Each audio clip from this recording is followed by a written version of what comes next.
Good morning.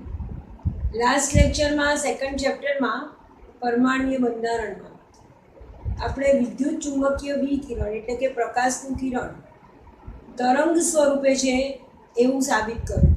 Jeans નામના વૈજ્ઞાનિકે એવું કીધું કે પ્રકાશનું કિરણ એ વિવર્તન અને વ્યતિકરણ બંને ઘટના અનુભવે છે, અને જે વિવર્તન અને વ્યતિકરણની ઘટના અનુભવે એ તરંગ સ્વરૂપે હોય એટલે વિદ્યુત ચુંબકીય વિકિરણ તરંગ સ્વરૂપે છે. પણ આઇન્સ્ટાઈન અને મેક્સ પ્લાન્ક નામના બે વૈજ્ઞાનિક થઈ ગયા. મેક્સ પ્લાન્કે કાળા પદાર્થનું વિકિરણ સમજાવ્યું અને આઇન્સ્ટાઈને ફોટો ઇલેક્ટ્રિક અસર સમજાવી. અને આ બંને વૈજ્ઞાનિકોએ એવું સાબિત કર્યું કે વિદ્યુત ચુંબકીય વિકિરણ અથવા તો પ્રકાશનું કિરણ એ કણ સ્વરૂપે અસ્તિત્વ ધરાવે છે. તો પહેલાં આપણે કાળા પદાર્થનું વિકિરણ કે જે મેક્સ પ્લાન્કે સમજાવ્યું હતું એની વાત કરીએ. તો કાળો પદાર્થ એટલે બેઝિકલી એવો પદાર્થ કે જે આદર્શ રીતે બધી જ આવૃત્તિ અને બધી જ તરંગ લંબાઈવાળા વિકિરણોનું ઉત્સર્જન અને અવશોષણ કરી શકે. તમને ખબર છે કે કોઈક પદાર્થ ઉપર જ્યારે વિદ્યુત ચુંબકીય વિકિરણ પડે, પ્રકાશનું કિરણ કોઈક પદાર્થ ઉપર પડે તો અમુક ચોક્કસ આવૃત્તિવાળા વિકિરણનું એ શોષણ કરે અને બાકીની આવૃત્તિવાળા વિકિરણનું એ ઉત્સર્જન કરે. અને જે વિકિરણનું ઉત્સર્જન કરે એવો આપણને પદાર્થનો રંગ દેખાય, એવું આપણે ભણી ગયા છે. તો કાળો પદાર્થ એટલે એવો પદાર્થ કે જે કોઈ પણ આવૃત્તિ કે કોઈ પણ તરંગ લંબાઈવાળા વિકિરણનું શોષણ પણ કરી શકે અને ઉત્સર્જન પણ કરી શકે. કાળો પદાર્થ એ આદર્શ પદાર્થ છે. આદર્શ રીતે કાળો પદાર્થ એટલે વ્યવહારિક રીતે એવો પદાર્થ હોઈ ના શકે કે બધી જ તરંગ લંબાઈ વાળા વિકિરણનું શોષણ કે ઉત્સર્જન કરે. કોઈ પદાર્થનો રંગ એના પર આધાર રાખે કે કયા પદાર્થના રંગનું શોષણ કરે છે અને કયા પદાર્થનું કયા આવૃત્તિવાળા રંગનું એ ઉત્સર્જન કરે છે. તો દાખલા તરીકે લોખંડના સળિયાને આપણે બહુ ઊંચા તાપમાને ગરમ કરીએ તો જેમ જેમ ગરમ કરવાની શરૂઆત કરીએ એમ શરૂઆતમાં એ લોખંડનો સળિયો આપણને થોડો ઝાંખો લાલ રંગનો દેખાય. હજી એને વધારે ગરમ કરો તો એ લાલ રંગ ડાર્ક થઈ જાય. હજી એને વધારે ગરમ કરો તો ધીરે ધીરે સફેદ રંગ દેખાવા માંડે. અને એકદમ ગરમ કરો, બહુ ઊંચા તાપમાને એ લોખંડના સળિયાને ગરમ કરો તો તમને ધીરે ધીરે વાદળી રંગનો દેખાવા માંડે. જ્યારે ઝાંખો લાલ રંગનો દેખાતો હતો ત્યારે એમાંથી જે ઉત્સર્જિત વિકિરણ હતા એની આવૃત્તિ નીચી હતી. લાલ રંગની આવૃત્તિ ઓછી હોય અને વાદળી રંગની આવૃત્તિ મેક્સિમમ હોય. તો જ્યારે આપણને લાલ રંગનો દેખાતો હતો સળિયો ત્યારે એમાંથી જે વિકિરણ ઉત્સર્જન થતું હતું એ નીચી આવૃત્તિવાળા વિકિરણ હતા. જેમ જેમ તાપમાન વધતું ગયું એમ વધારે ને વધારે ઊંચી આવૃત્તિવાળા વિકિરણનું ઉત્સર્જન થતું હતું. અને એક તબક્કો એવો આવ્યો કે જ્યારે આપણને સૌથી ઊંચી આવૃત્તિવાળા વિકિરણ કે જે દ્રશ્યમાન વર્ણપટમાં છે તો આપણે લોખંડનો સળિયો વાદળી રંગનો દેખાય. તો કોઈ પણ ઘન પદાર્થ, આ તો આપણે ઉદાહરણ આપ્યું લોખંડનું, કોઈ પણ ઘન પદાર્થને ગરમ કરીએ તો એ વિશાળ વિસ્તારવાળી તરંગ લંબાઈવાળા વિકિરણનું ઉત્સર્જન કરે છે. હું તરંગ લંબાઈ બોલું કે હું આવૃત્તિ બોલું? તરંગ લંબાઈ આવૃત્તિ ન્યુ બરાબર c/λ, કે જ્યાં c તો પ્રકાશનો વેગ અચળ છે એટલે આ બંને એકબીજાના વ્યસ્ત પ્રમાણમાં છે. પણ તમને જ્યારે તરંગ લંબાઈ ખબર હોય તો તમે આવૃત્તિ શોધી શકો, અને આવૃત્તિ ખબર હોય તો તરંગ લંબાઈ શોધી શકો. તો કોઈ પણ ઘનને જ્યારે ગરમ કરીએ તો વિશાળ વિસ્તારવાળી આવૃત્તિ અથવા તો વિશાળ વિસ્તારવાળી તરંગ લંબાઈવાળા વિકિરણોનું ઉત્સર્જન કરે છે. કોઈ પણ વિદ્યુત ચુંબકીય વિકિરણની વાત કરીએ એની આવૃત્તિ ન્યુ, એની તરંગ લંબાઈ લેમ્બડા અને એનો રંગ એ બધું અચળ હોય, ફિક્સ હોય. કોઈક પદાર્થ, ધારો કે આપણને કોઈક પદાર્થમાંથી પીળા રંગનું વિકિરણ ઉત્સર્જિત થાય છે તો નક્કી કે એની આવૃત્તિ પીળા રંગને અનુરૂપ અને એની તરંગ લંબાઈ પીળા રંગને અનુરૂપ જ હશે. એ બધી વેલ્યુ અચળ હોય. હવે જેમ જેમ તાપમાન વધતું જાય છે એમ નીચી આવૃત્તિથી ઊંચી આવૃત્તિવાળા વિકિરણનું ઉત્સર્જન થાય છે. ઓછું તાપમાન હતું તો નીચી આવૃત્તિવાળા વિકિરણનું ઉત્સર્જન થતું, અને જેમ જેમ તાપમાન વધતું ગયું એમ ઊંચી આવૃત્તિવાળા વિકિરણનું ઉત્સર્જન થતું જાય છે. બેઝિકલી કાળો પદાર્થ એટલે એવો પદાર્થ કે જે બધી જ આવૃત્તિવાળા વિકિરણનું શોષણ અને ઉત્સર્જન કરી શકે. અને કાળા પદાર્થમાંથી જે વિકિરણનું ઉત્સર્જન થાય એને આપણે કાળા પદાર્થનું વિકિરણ કહીએ છીએ. કાળા પદાર્થમાંથી જે વિકિરણનું ઉત્સર્જન થાય એને આપણે કાળા પદાર્થનું વિકિરણ કહીએ છીએ. હવે એક શબ્દ છે તીવ્રતા, વિકિરણની તીવ્રતા, અથવા તો એનો પર્યાયવાચી શબ્દ છે વિકિરણની તેજસ્વીતા. તીવ્રતા એટલે તેજસ્વીતા એટલે શું? વિકિરણની તીવ્રતા અથવા તો વિકિરણની તેજસ્વીતા કોને કહેવાય? કે ધારો કે કોઈ વિકિરણ છે, ધારો કે હું લાલ રંગના વિકિરણની વાત કરું તો એની આવૃત્તિ ન્યૂ 400 સેકન્ડ ઇન્વર્સ છે. લાલ રંગનું વિકિરણ છે, ધારો કે એની આવૃત્તિ 400 સેકન્ડ ઇન્વર્સ છે. તો હવે જ્યારે એક જ લાલ રંગનું વિકિરણ ઉત્સર્જિત થાય તો આપણને એની તીવ્રતા કે એની તેજસ્વીતા થોડીક ઓછી દેખાય. પણ એની ઉપર બીજું સેમ એ જ તીવ્રતાવાળું બીજું કિરણ, એ જ તીવ્રતાવાળું ત્રીજું કિરણ, એકની ઉપર તમે કોઈ વસ્તુને કલર કરો છો તો પહેલું કોટ મારો છો, પહેલું લેયર, તો એની તેજસ્વીતા કે તીવ્રતા ઓછી છે એવું કહેવાય. પણ જેમ જેમ એની ઉપર બીજો પડ લગાવો, એ જ કલરનું ત્રીજો પડ લગાડો તો ધીરે ધીરે વધારે તેજસ્વી, વધારે બ્રાઇટ થતું જાય. તો એને આપણે એની તીવ્રતા અથવા તો તેજસ્વીતા કહીશું. મેક્સ પ્લાન્કે તીવ્રતા અથવા તો એને તેજસ્વીતા, બ્રાઇટનેસ, એના વિરુદ્ધ તરંગ લંબાઈનો આલેખ દોર્યો. તો એવું માર્ક કર્યું કે ઉત્સર્જિત વિકિરણની તીવ્રતા એ તરંગ લંબાઈના ઘટાડા સાથે, આ બાજુ જોઈએ તો તરંગ લંબાઈ ઘટતી જાય અને આમ જઈએ તો તીવ્રતા વધતી જાય. તો જેમ જેમ તરંગ લંબાઈ ઘટતી ગઈ એમ એમ એની તીવ્રતા વધતી ગઈ. એક તબક્કો એવો આવ્યો કે તરંગ લંબાઈના ઘટાડા સાથે તીવ્રતા મહત્તમ થઈ ગઈ અને હવે જ્યારે તરંગ લંબાઈ હજી ઘટે છે તો તીવ્રતા પણ ઘટતી જાય છે. તો ઉત્સર્જિત વિકિરણની તીવ્રતા તરંગ લંબાઈના ઘટાડા સાથે શરૂઆતમાં વધે છે, પછી મહત્તમ થાય છે અને પછી ફરીથી પાછી ઘટવા માંડે છે.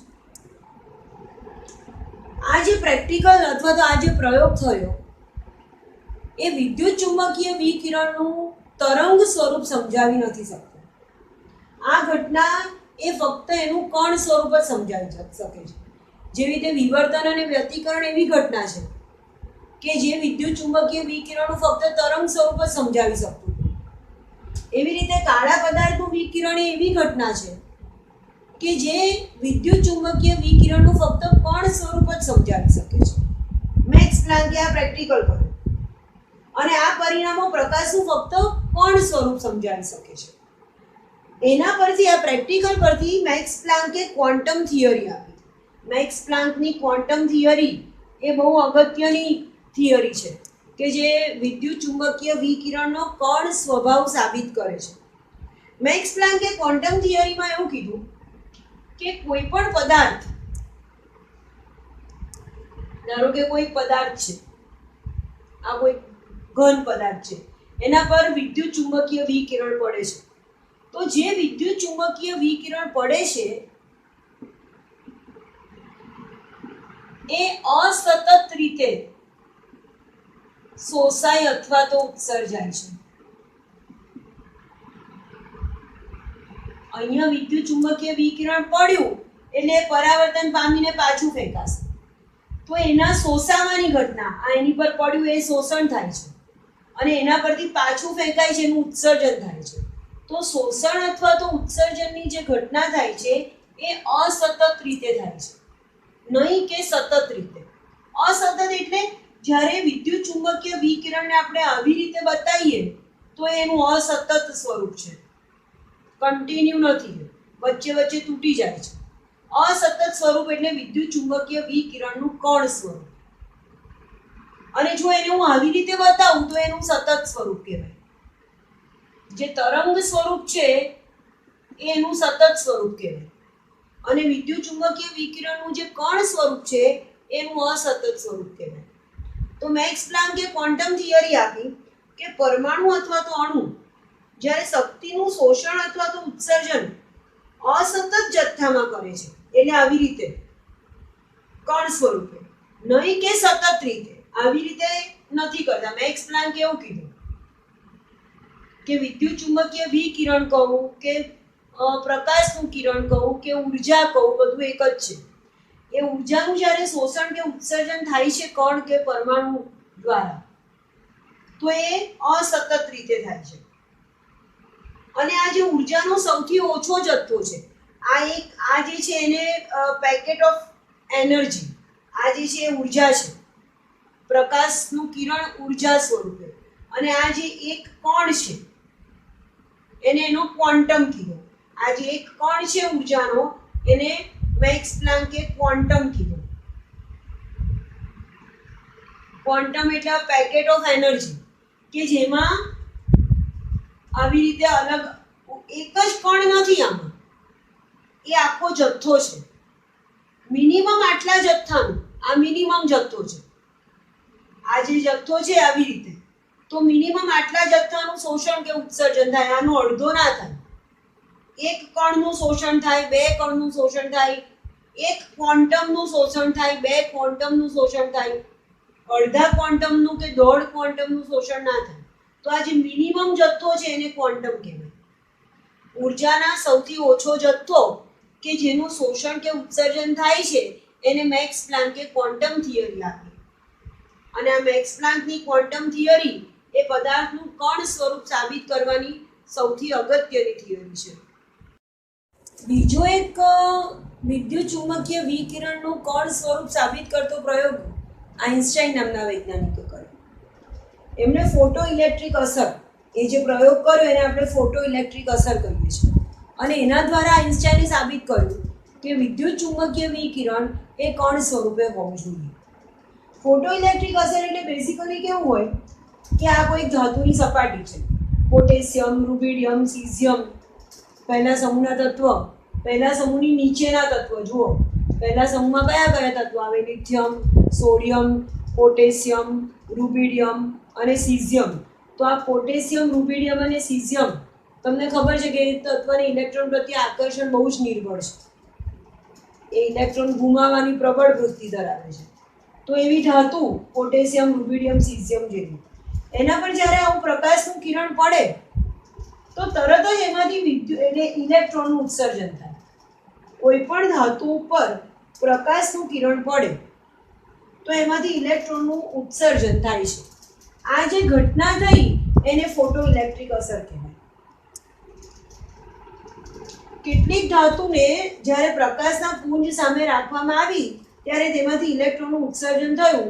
આ ઘટનાને ફોટો ઇલેક્ટ્રિક અસર કહેવાય. થાય શું? આ ધારો કે ધાતુની સપાટી છે, આ ધાતુનો કોઈ પરમાણુ છે સપાટી પરનો કે જેને ઇલેક્ટ્રોન માટે આકર્ષણ નથી. એવો કોઈ પરમાણુ છે કે જેને ઇલેક્ટ્રોન માટે આકર્ષણ નથી. હવે એના પર જ્યારે આ પ્રકાશનું કિરણ પડે તો પેલો જે ઇલેક્ટ્રોન, પ્રકાશનું કિરણ એટલે ઉર્જાનું એક સ્વરૂપ, પ્રકાશ એટલે ઉર્જા, એટલે આ બાહ્યતમ કક્ષાનો જે ઇલેક્ટ્રોન હતો એ ઉર્જાને કારણે આ ઇલેક્ટ્રોન બાહ્યતમ કક્ષામાંથી મુક્ત થઈ ગયો અને આ ઇલેક્ટ્રોનનું ઉત્સર્જન થયું. આ જે ઘટના થઈ એને ફોટો ઇલેક્ટ્રિક અસર કહેવાય. જેવું પ્રકાશનું કિરણ પડે એવું તરત જ ઇલેક્ટ્રોનનું ઉત્સર્જન થઈ જાય. ઉત્સર્જિત થતા ઇલેક્ટ્રોનની સંખ્યા, કેટલા ઇલેક્ટ્રોન ઉત્સર્જિત થશે? 1, 2, 10, 12 કેટલા ઇલેક્ટ્રોન ઉત્સર્જિત થશે? એ ઉત્સર્જિત થતા ઇલેક્ટ્રોનની સંખ્યા એ પ્રકાશની તીવ્રતા અથવા તો તેજસ્વીતાના સમપ્રમાણમાં હોય. મેં હમણાં જ તમને કીધું કે એક ચોક્કસ તરંગ લંબાઈ કે ચોક્કસ આવૃત્તિવાળું એક જ કિરણ હોય તો એની તીવ્રતા ઓછી કહેવાય. પણ આટલી જ આવૃત્તિવાળા જેટલા કિરણ વધતા જાય એટલું આ લીટી વધારે ડાર્ક થતી જાય, એટલી એની તીવ્રતા કે તેજસ્વીતા વધતી જાય. તો જેટલો વધારે સ્ટ્રોંગ વિકિરણ અથવા તો જેટલું વધારે તેજસ્વી વિકિરણ, જેટલું વધારે તીવ્ર વિકિરણ આ ધાતુની સપાટી પર પડે એટલા વધારે ઇલેક્ટ્રોનનું ઉત્સર્જન થાય. હવે ધારો કે પ્રક્રિયા આવી થાય કે આ ધાતુની સપાટી છે, એના પર આ વિદ્યુત ચુંબકીય વિકિરણ પડ્યું. આપણે હમણાં જ જોયું કે વિદ્યુત ચુંબકીય વિકિરણની ઉર્જા E = H × ν, લાસ્ટ લેક્ચરમાં આપણે સમીકરણ જોયું હતું કે વિદ્યુત ચુંબકીય વિકિરણની ઉર્જા E એટલે h ઇન્ટુ ન્યુ, જ્યાં h એ તો પ્લાન્ક અચળાંક છે, એ તો અચળ મૂલ્ય છે, એટલે E ચલે છે ન્યુ, એવું કહી શકો. તો જેટલી ઉર્જા શેના પર આધાર રાખે છે? એની આવૃત્તિ પર. અને ન્યુ ઇઝ ઇક્વલ ટુ તો c અપોન લેમ્ડા. તો ન્યુ શેના પર આધાર રાખે? તરંગ લંબાઈ પર. એટલે આ જે પણ વિદ્યુત ચુંબકીય વિકિરણ આના પર પડે છે એની ઉર્જા E, એની તરંગ લંબાઈ લેમ્ડા, એની આવૃત્તિ ન્યુ, એ બધાની વેલ્યુ અચળ હોય, ચોક્કસ વેલ્યુ હોય, ફિક્સ મૂલ્ય હોય. તો ધારો કે E ઉર્જા વાળું અથવા તો ન્યુ તરંગ લંબાઈ વાળું વિકિરણ ધાતુની સપાટી પર પડે છે, ન્યુ આવૃત્તિ વાળું. આ જે વિકિરણ ધાતુની સપાટી પર પડે છે એની આવૃત્તિ ધારો કે ન્યુ છે. હવે થાય શું? આ એ પરમાણુ છે, આ એનું કેન્દ્ર છે. આ પરમાણુમાં અહીંયા ઇલેક્ટ્રોન ગોઠવાયેલો છે અને આ ઇલેક્ટ્રોન જેવું આ પરમાણુ ઉર્જાનું શોષણ કરશે એવો આ ઇલેક્ટ્રોન એમાંથી મુક્ત થઈ જશે. પણ આ જે ઉર્જા છે ન્યુ છે અને ઇલેક્ટ્રોનને મુક્ત કરવા માટે જરૂરી ઉર્જા અમુક કરતા વધારે ઉર્જાનું શોષણ કરે તો જ એ ઇલેક્ટ્રોનનું ઉત્સર્જન કરી શકે. એને આયનીકરણ એન્થાલ્પી કહીએ છીએ આપણે. પરમાણુમાંથી ઇલેક્ટ્રોન ગુમાવવા માટે આપવી પડતી ઉર્જા એને આપણે આયનીકરણ ઉર્જા કહીએ છીએ. એટલે ધારો કે આપણી પાસે સોડિયમ છે, સોડિયમનો ટુકડો છે અને એમાંથી એની બાહ્યતમ કક્ષામાંથી ઇલેક્ટ્રોન ગુમાવવાનો છે. તો આ પ્રકાશનું કિરણ એના પર પડે અને આ સોડિયમનો પરમાણુ છે. આ બાહ્યતમ કક્ષાનો ઇલેક્ટ્રોન અહીંયા એની આજુબાજુ ફરતો હોય. હવે જેવું એ ઉર્જાનું શોષણ કરે એવું એ ઇલેક્ટ્રોન ગુમાવે, કારણ કે એને ઇલેક્ટ્રોન પ્રત્યે આકર્ષણ છે જ નહીં.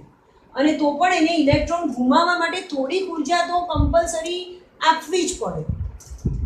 ધાતુમાંથી ઇલેક્ટ્રોન ગુમાવવા માટે જે ઉર્જા આપવી પડે એને આપણે એની આયનીકરણ એન્થાલ્પી કહીએ છીએ. તો થોડીક મિનિમમ ઉર્જા તો જરૂરી છે જ કે જે ઉર્જાનું શોષણ કરે તો જ આ બાહ્યતમ કક્ષાનું ઇલેક્ટ્રોન ગુમાવી શકે. ધારો કે આ જે વિકિરણ એના પર ઉત્સર્જિત થયું એની ઉર્જા E છે. E બરાબર h ન્યુ. h ન્યુ જેટલી ઉર્જાનું શોષણ થયું આના પર પડે છે. h ન્યુ જેટલી ઉર્જા આના પર ધાતુની સપાટી પર પડે છે. તો h ન્યુ 0 E 0 અથવા તો is equal two h new 0. આ h ન્યુ 0 અથવા તો E 0 એ જરૂરી ઓછામાં ઓછી ઉર્જા છે કે જે ઇલેક્ટ્રોનના ઉત્સર્જન માટે જરૂરી છે.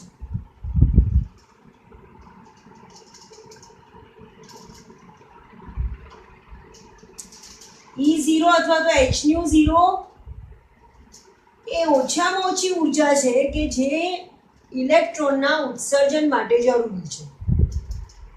ધારો કે અહીંયા 500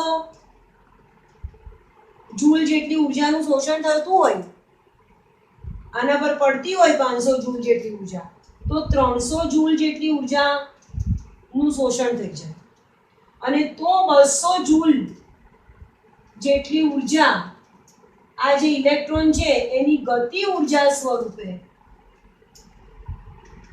ઉત્સર્જિત થાય.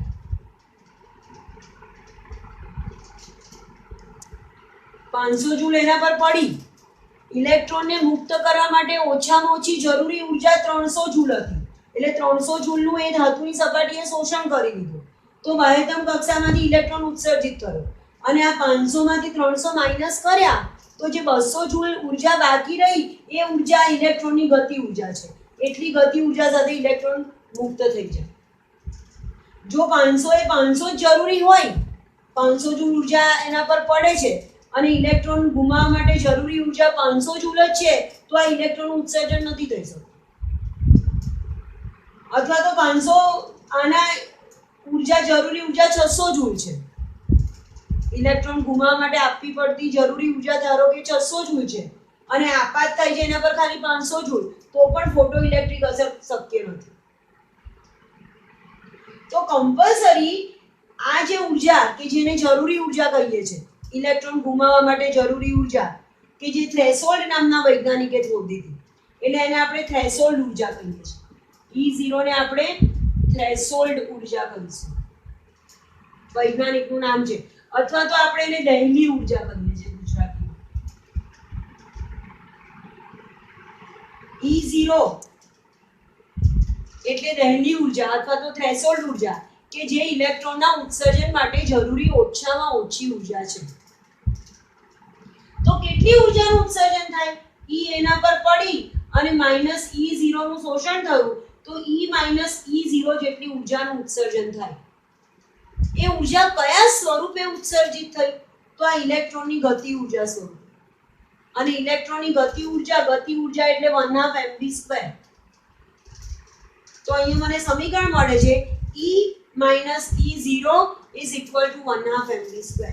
અથવા તો હું લખી શકું E બરાબર તો hν છે, તો હું લખી શકું hν માઈનસ hν0, E0 એટલે hν0 is equal to 1/2 mv².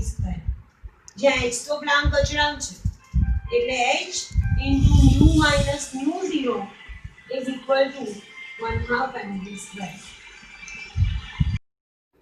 તો આપણે છેલ્લા એવા તારણ પર પહોંચ્યા કે હ્યુજેન્સે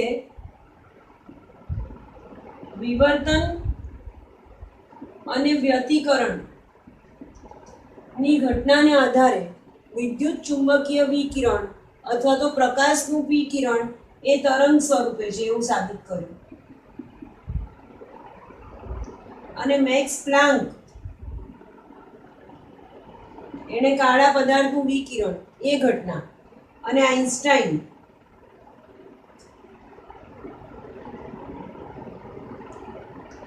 એમને ફોટો ઇલેક્ટ્રિક અસર એ ઇફેક્ટ એને આધારે આ બંને વૈજ્ઞાનિકો એવું સાબિત કર્યું કે વિદ્યુત ચુંબકીય વિકિરણ કણ સ્વરૂપે છે. એનું જે તરંગ સ્વરૂપ છે એને આપણે એનું સતત સ્વરૂપ કહીએ છીએ, અને એનું જે કણ સ્વરૂપ છે એને આપણે એનું અસતત સ્વરૂપ કહીએ છીએ. અને આ જે ઓછામાં ઓછો મિનિમમ ઉર્જાનો જથ્થો અથવા તો એક કણ કે જેને આપણે ક્વોન્ટમ અથવા તો ફોટોન તરીકે ઓળખીએ છીએ. અને બધા પ્રયોગોને અંતે છેવટે વૈજ્ઞાનિકો એવા નિષ્કર્ષ પર આવ્યા કે વિદ્યુત ચુંબકીય વિકિરણ અમુક ચોક્કસ સંજોગોમાં કણ સ્વરૂપે અને અમુક ચોક્કસ સંજોગોમાં તરંગ સ્વરૂપે વર્તે છે. એટલે કણ અને તરંગ એવું બંને સ્વરૂપ અસ્તિત્વ ધરાવે છે. એને આપણે વિદ્યુત ચુંબકીય વિકિરણનો દ્વૈત સ્વભાવ, વિદ્યુત ચુંબકીય વિકિરણ જ્યારે કણ સ્વરૂપે અને તરંગ સ્વરૂપે બંને સ્વરૂપે અસ્તિત્વ ધરાવે તો એને વિદ્યુત ચુંબકીય વિકિરણનો દ્વૈત સ્વભાવ કહીએ છીએ. અને આ દ્વૈત સ્વભાવની ચકાસણી થયા પછી બોર નામના વૈજ્ઞાનિકે પરમાણુનો નમૂનો આપ્યો. એને આપણે બોરનો પરમાણુ નમૂનો તરીકે ઓળખીએ છીએ, કે જે આપણે નેક્સ્ટ લેક્ચરમાં જોઈશું. Thank you.